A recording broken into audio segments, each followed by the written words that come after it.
you're not as successful as you could be with online arbitrage because you are making a lot of stuff way too complicated. In my humble opinion, and from what I've seen talking to a lot of sellers, a lot of people are failing because they make stuff too complicated without understanding the basics. What we're going to do in today's video is that we are going to look at the basics of how to find online arbitrage products. We are going to take it back to the basics. And so even if you think that you're a little bit more advanced, I would still highly recommend that you actually watch this video, because from this understanding, we are going to be able to derive a lot of more advanced concepts, okay, to find products. But like at its core, here we are going to discuss what at its core is needed to find profitable online arbitrage products.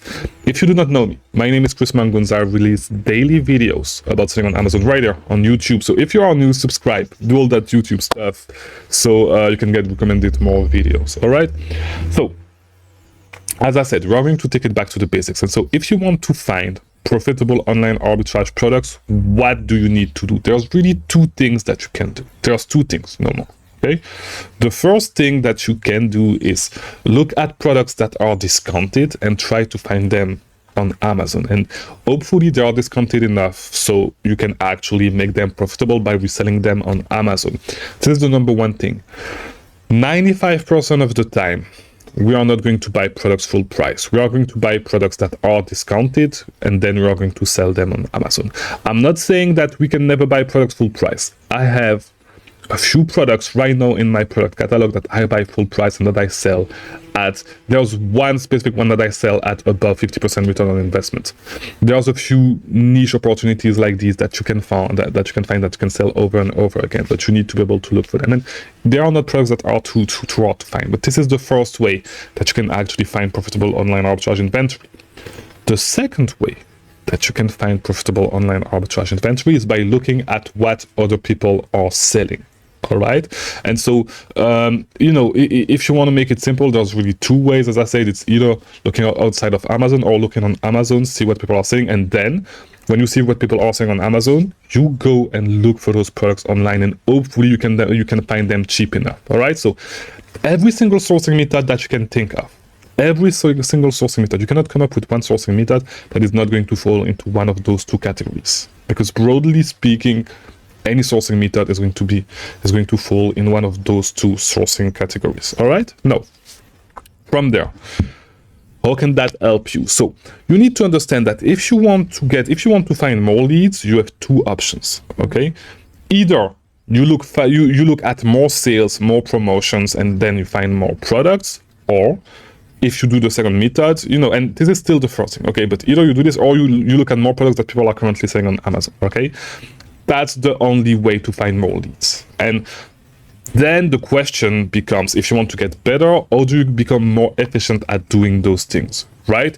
And so this is where you actually need to start making things more complex. You do not need to make them more complex, but this is where you can actually start bringing more ways to actually, you know, you can bring complexity to become more efficient. But before that, it does not make sense. All right. So if you are still at the stage, like, you can literally brute force your way into like looking at a ton of sales daily and find profitable products, like 100%. You can brute force your way. Same way, if you wanted to spend the whole day doing storefront stalking, like there's no way that you're going to find no products. If you do things correctly, you spend the whole day doing storefront stalking, you're going to find a couple of products. Will they be the best products if you do things wrong? No, but you're going to find some. All right. If you know to manufacture your margins and do all that stuff, you'll be fine. All right. You'll 100% be fine. But no, as I said, the question becomes, how do I become more efficient? How am I going to be able to find more leads in less time by looking at less stuff? Because yeah, it's great to look at a lot of things, but at the end of the day, if you can prioritize your time, it's going to be a little bit better. And so there's a couple of ways to think about it. So first of all, if your main strategy is to actually look outside of Amazon, to look at discounted products, to make them more expensive, to make them profitable on Amazon, to hopefully find out that they sell for more money on Amazon and then resell them on Amazon.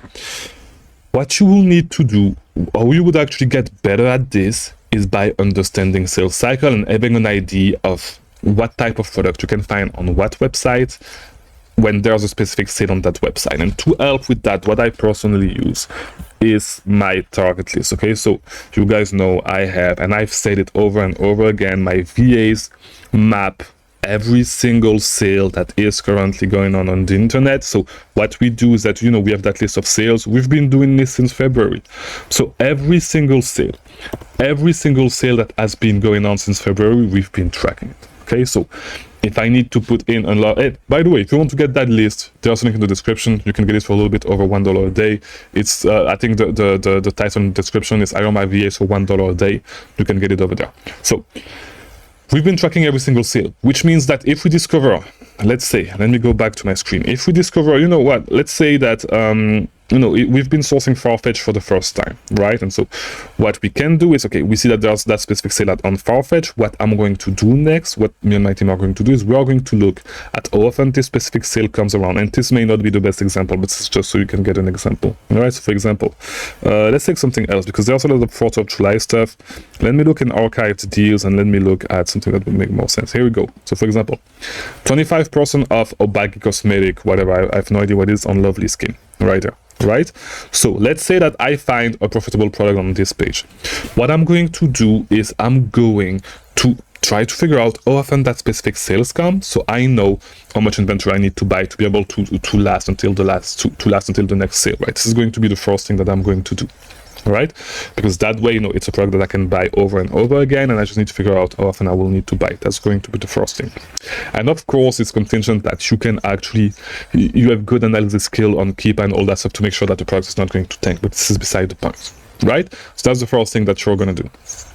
The second thing that you're going to do is you're going to try to find other products from that specific sale. You are going to go deeper in that brand, see if you can find other products from that sale, because it looks like it was a sale, I guess, or Bogies or Bike, whatever the name is a brand. Okay, so you're going to try to find more products from that brand. You're going to try to see if there's more profitable products from that specific sale. There's really 2 ways to do it. You can brute force your way through the whole list of products on sale, or you can use other methods such as the Keepa Product Finder or storefront stalking, which is on the other side of things, which is looking at what other people are selling. Just look at what people that are selling the same products that you found profitably on that website are selling. There's a big chance that you're going to be able to find that the other products, like that they will have other products from that same sale on their storefront, right? And just basic understanding, this is pretty much how you run your online arbitrage business, okay? And then from there, you know, to find that out, you can use multiple sourcing methods. So you can use the rabbit trail method, which is one method where when you add the product to cart, you know, there's product suggestion just below the products that you added, and it's going to tell you people that bought this product, like people often buy this product with X, Y, and Z product. So it's an easy way to find out, because if it's a product that a lot of resellers are buying, it's an easy way to find other products that these resellers are actually buying, right? Makes sense, because the algorithm is going to recommend those products. So if you want to figure out what other people are selling as well, this is one way to do it. Second way to do it, go on their storefront, look at what they are selling on their storefront, and try to find it specifically on the website that you are sourcing. Of course, if you are actually selling a light bulb, all right, if you are selling a light bulb, do not go and look at Nike products first. Okay, if the product that you found profitably is a light bulb, do not go and look at Nike products on that seller storefront first. Okay, especially if you are sourcing from a website that is a niche bulb website, like 1000 bulb, let's say. You know, just use an example. I've never sourced from there, but this is an example that came up in a coaching call last week, and so that's why I'm just thinking about it, right?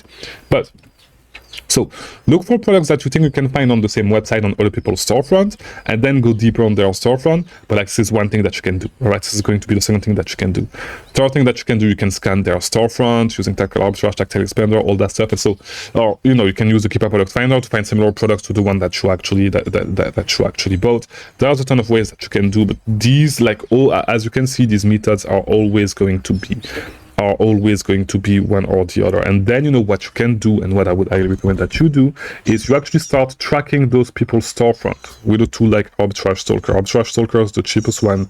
You can still get 40 sellers for $39.99 a month. So I would highly recommend that you guys do this, because yeah, tracking the storefront is going to be able to give you new leads whenever. So what Arbitrage Stalker does is that it's going to send you a notification whenever all these sellers, like whenever one of these sellers actually add a product to their storefront. And so instead of going through the same storefronts over and over again, just add the seller to Storefront Stalker, to Arbitrage Stalker.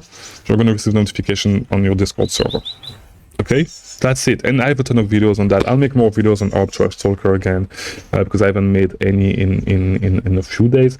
But on a basic level, this is pretty much like, and I hope that this will help you understand the concept and how it works better, because I think this is one of the things that people actually enjoy from my video, especially my Keepa video. The way I broke down how to use Keepa spoke to a lot of people. And this is a video that actually brought a ton of subscribers. So hopefully, if you are just starting with online arbitrage, this video will help you.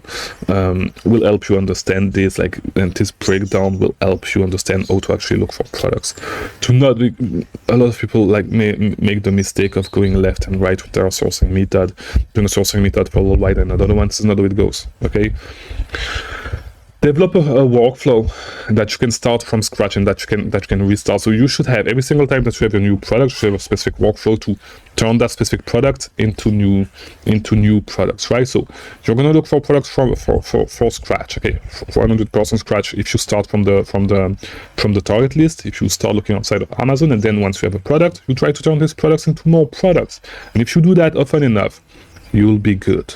All right, that's how it works. So hopefully this video was helpful. If it was, leave a like, do all that YouTube stuff. And I'll see you tomorrow for a new video. Thank you for watching.